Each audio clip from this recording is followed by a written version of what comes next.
Pois bem, meus amigos, é um prazer imensurável poder contar mais uma vez com a sua participação nesta nossa discussão, neste nosso estudo sobre o direito processual penal.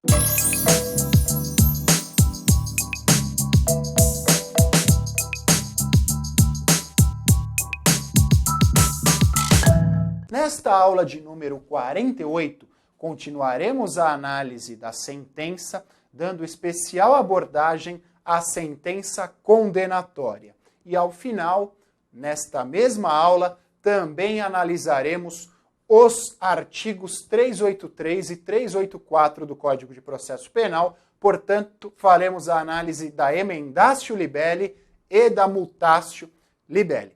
Vamos à análise, meus amigos. O artigo 387 do Código de Processo Penal fala dos requisitos a serem abordados necessariamente pelo juiz quando da prolação de sentença condenatória. Então, diz o 387, o juiz, ao proferir sentença condenatória, mencionará as circunstâncias agravantes e atenuantes definidas no Código de Processo Penal, desde que reconhecidas por ele. O juiz também fará menção a todas as circunstâncias apuradas e que devam ser levadas em consideração quando da aplicação da pena, em conformidade com o artigo 59 e 60 do Código Penal. Sobre esses dois primeiros incisos, meus amigos, é necessário que eu faça remissão à aula de dosimetria, que nós gravamos quando da análise da parte geral do Código Penal, e também que eu lembre a vocês que o critério da dosimetria no nosso ordenamento é um critério trifásico. Primeira fase é a do artigo 59 do Código Penal, onde o juiz faz o cálculo da pena base. Segunda fase, a incidência das agravantes e das atenuantes reconhecidas pelo juiz. E na terceira fase da dosimetria, a incidência das causas de aumento e diminuição. Então o juiz, quando dá sentença condenatória, por óbvio, deverá fazer o cálculo da pena quando da realização do dispositivo da sentença. Então ele deve mencionar cada uma destas circunstâncias. Artigo 59, estão presentes tais elementos, em virtude da presença destes elementos,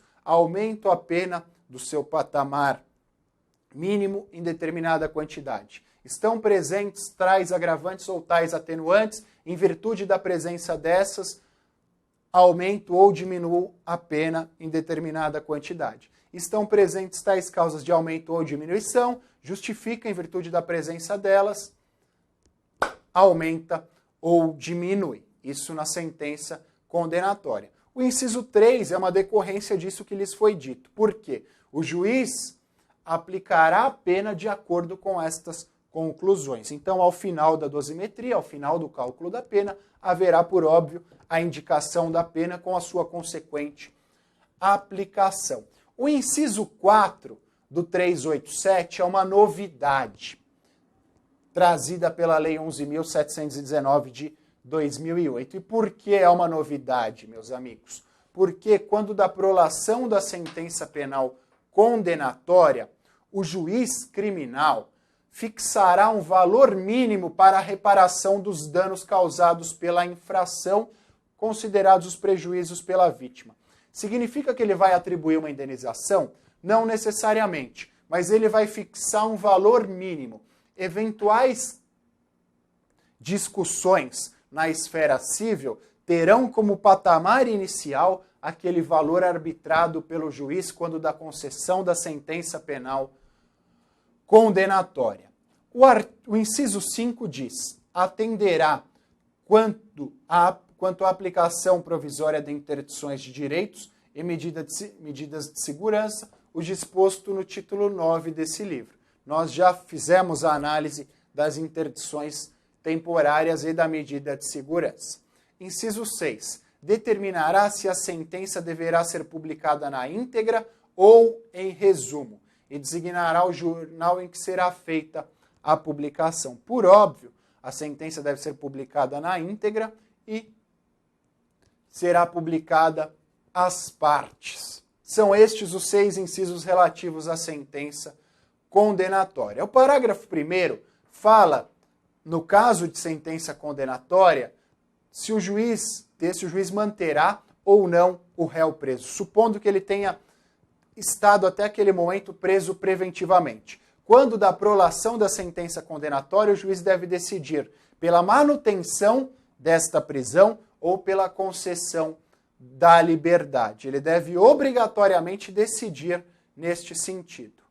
E o parágrafo 2º tem mais vinculação com a execução da pena que com a sentença efetivamente. Mas o juiz deve decidir, deve indicar sobre a detração, ou seja, o cômputo do tempo de pena preventiva no prazo de pena. Então, supondo que ele tenha ficado preso preventivamente 6 meses e foi condenado a 4 anos, ele já, em tese, já cumpriu 6 meses dessa pena. Essa é a detração, é o cômputo do período de prisão provisória. Meus amigos, são estes os elementos relativos à sentença condenatória.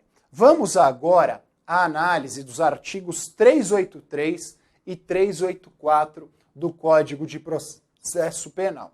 Antes de analisarmos efetivamente a emendatio libelli e a mutatio libelli, dispostas nos artigos indicados, é necessário que façamos uma breve menção sobre a correlação entre a acusação e a sentença. E por quê?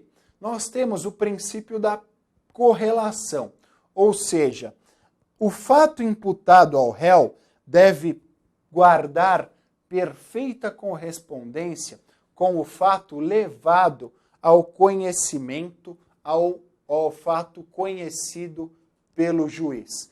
Por quê?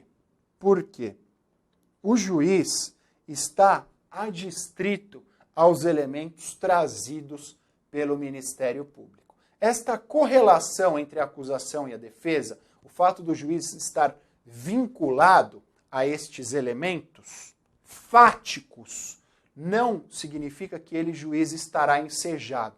Ele deve julgar só aquilo e ponto final. Por quê? A vinculação do juiz não diz respeito à definição jurídica. A vinculação do juiz diz respeito aos elementos fáticos. Então, quando nós estudamos a denúncia lá no começo do nosso curso, artigo 41 do Código de Processo Penal, eu mencionei a vocês todos os elementos que devem ser indicados na denúncia. E um desses elementos é a exposição dos fatos, a narração dos fatos que são imputados ao réu. E por que ele, juiz, fará análise destes fatos? Supondo que, de acordo com os fatos narrados, o Ministério Público entenda que aconteceu o crime de roubo.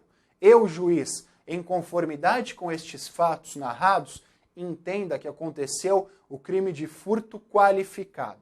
Nestas circunstâncias, o juiz está adstrito à classificação trazida pelo Ministério Público? Não. Por óbvio, ele, juiz, pode dar definição jurídica diversa daquela trazida pelo Ministério Público. O que ele não pode é inovar quanto aos elementos fáticos. O artigo 383 do Código de Processo Penal é o que nós chamamos em latim de emendatio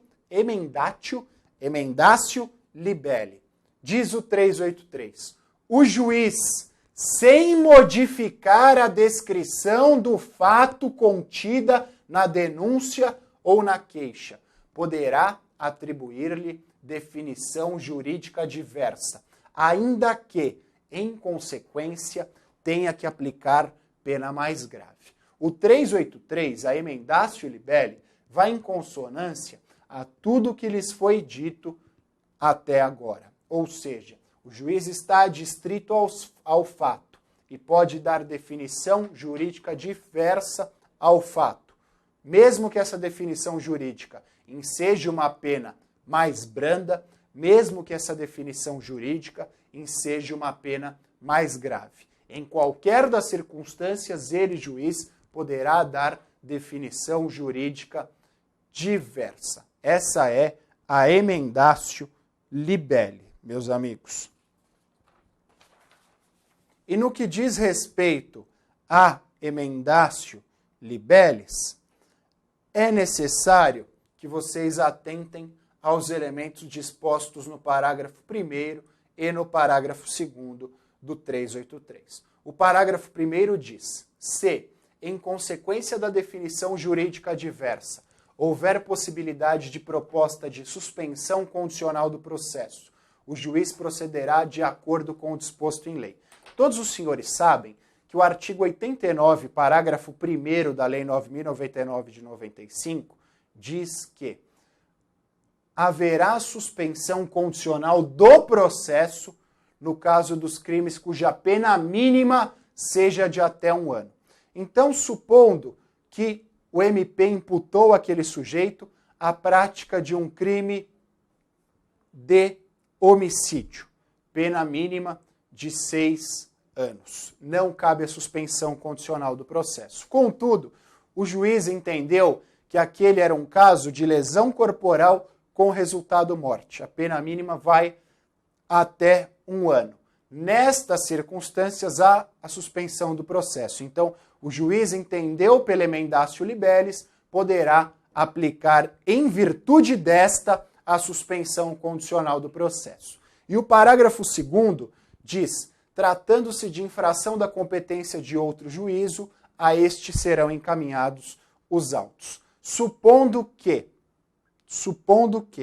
haja o oferecimento da denúncia pelo promotor em face do tribunal do júri, dizendo ter havido um crime de homicídio doloso em concurso com o roubo. Esta é a classificação dada pelo MP. Competência do tribunal do júri. Nós já estudamos competência, estudaremos nos nossos próximos encontros o procedimento do júri. Competência do tribunal do júri. Mas o juiz, quando do recebimento da denúncia, entende tratar-se de crime de latrocínio. Artigo 157, parágrafo 3º. Nestas circunstâncias, ele, juiz, sabe que o latrocínio, conforme as súmulas 603 e 610 do Supremo, são da competência do juízo comum. Então, ele remete ao juízo comum, que é o juízo competente. Tá? São estas as duas circunstâncias. Falando rapidamente da emendatio libelli e da mutatio libellis, meus amigos, é necessário que se frise o seguinte. A emendatio libellis 382 pode ocorrer tanto em primeira instância como em segunda instância. O tribunal também pode dar classificação jurídica diversa, respeitada a circunstância do non reformatio impégios. Ou seja, o recurso é só da defesa, o tribunal não pode dar uma definição jurídica diversa em prejuízo ao acusado, tá? Respeitada non reformatio impégios. E ainda no que tange ao 383, a emendatio libellis, ela poderá ocorrer a qualquer momento. Não há uma vinculação quanto ao momento processual em que esta ocorrerá. Vamos agora à análise do 384 do Código de Processo Penal, que fala da mutatio libelli, ou mutatio libelli. Diz o 384, encerrada a instrução probatória, se entender cabível nova definição jurídica do fato, em consequência de prova existente nos autos de elemento ou circunstância da infração penal não contida na acusação, o Ministério Público deverá adiantar a denúncia ou a queixa no prazo de 5 dias, se em virtude desta houver sido instaurado o processo em crime de ação pública, deduzindo-se a termo ou aditamento quanto feito oralmente. Meus amigos, o 384, a mutatio libelli, é um pouco mais complexa que a emendatio. E por quê? Em primeiro lugar, ela tem um momento processual pré-definido, qual seja ao final da instrução probatória. Outra questão. Há uma nova definição jurídica do fato, mas essa nova definição não se dá em virtude da interpretação quanto ao fato. Ela se dá em virtude do conhecimento de prova que não havia sido mencionada quando do oferecimento da denúncia. Então, ao final da instrução probatória, surgem novos elementos de prova que ensejam uma nova definição jurídica do fato. Nesta circunstância, o Ministério Público deverá aditar a denúncia no prazo de 5 dias. Haverá o aditamento da denúncia. Por óbvio, se foi concedido o prazo de 5 dias para a acusação aditar a denúncia ou a queixa, também será possível, ou também é salutar que se dê o prazo de 5 dias para a defesa apresentar os argumentos contrários a esse aditamento. Esta possibilidade está no parágrafo 2º do 384. E o juiz, em virtude desta circunstância, após pedido de qualquer das partes, marcará data para a continuação da audiência, inclusive com inquirição de testemunhas, inclusive com um novo interrogatório do acusado, inclusive com novos debates e, por óbvio, novo julgamento. Ou seja, estes fatos que surgiram ao término da instrução probatória serão novamente submetidos ao contraditório e à ampla defesa. Ou seja, haverá nova audiência na qual serão analisados estes fatos, haverá novo interrogatório para que o réu realize a defesa pessoal quanto a estes fatos e as partes terão possibilidade de debater estes fatos em respeito ao contraditório e a vertente defesa técnica do princípio da ampla defesa.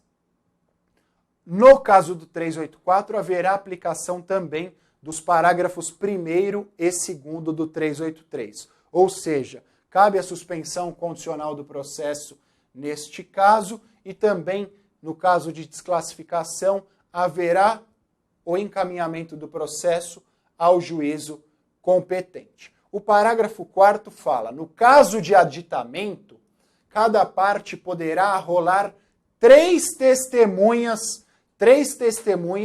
no que diz respeito, por óbvio, a estes elementos, ficando o juiz, quando dá sentença, adstrito a esses elementos, em virtude da correlação.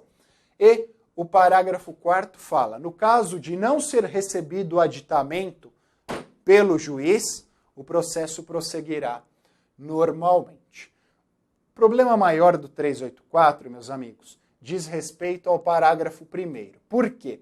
Supondo que o juiz entenda que é necessário o aditamento da ação penal e o promotor entenda por bem que não é necessário esse aditamento, chegamos ao impasse. No caso deste impasse, aplicaremos analogicamente o artigo 28 do Código de Processo Penal. O artigo 28 é aquele artigo que nós já estudamos e diz o seguinte: no caso do MP entender por não oferecer a denúncia, de não ser caso de oferecimento da denúncia, e o juiz discorde desse entendimento, ele, juiz, fará o seguinte: ele vai remeter esse processo ao Procurador-Geral de Justiça para que ele, Procurador-Geral de Justiça, concorde com o arquivamento do promotor. Nesta circunstância, o juiz nada poderá fazer, ou para que ele,